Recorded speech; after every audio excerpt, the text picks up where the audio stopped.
pwede na siya oh. Working na siya guys. Yo, what's up mga peeps? Bukod sa speedometer, gusto mo bang makita kung gaano kadiin ang tapak mo sa silinyador pero wala ka namang RPM gauge? Well, kung gusto mong malaman kung paano mag-install ng RPM gauge sa kotse mo, well, make sure you watch until the end para mas madali mong maintindihan at madali ka lamang makapag-DIY. Kaya naman, i-do it yourself mo na yan!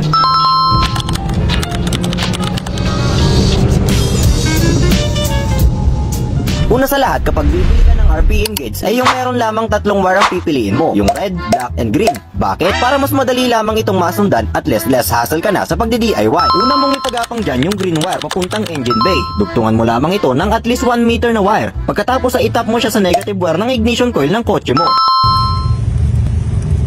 And then, dito na tayo sa black wire. At syempre, if black wire, matik na yan na sa ground mo siya ilalagay. Either sa body ground or sa ground mismo ng harness wire.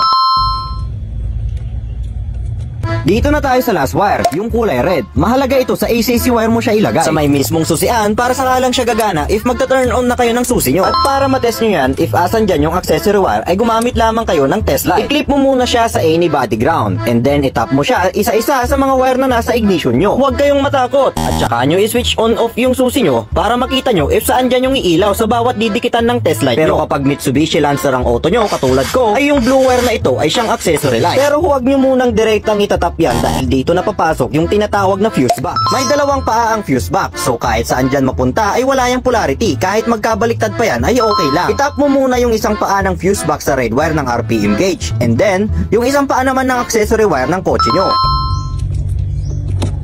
And then, well done, ganun lamang kadali mag-install. Basta lakasan mo lang ang loob mo at huwag kang matakot magkamali dahil wala naman talagang magaling sa una. So ano mga peeps, meron ba kayong natutunan sa araw na ito? If yes, huwag mo namang kalimutang i-like, follow, and share para sa mas marami pang tutorial episodes. So paano? Hanggang sa muli mga ka-auto, ingat ang lahat. JDM, #1. Peace out!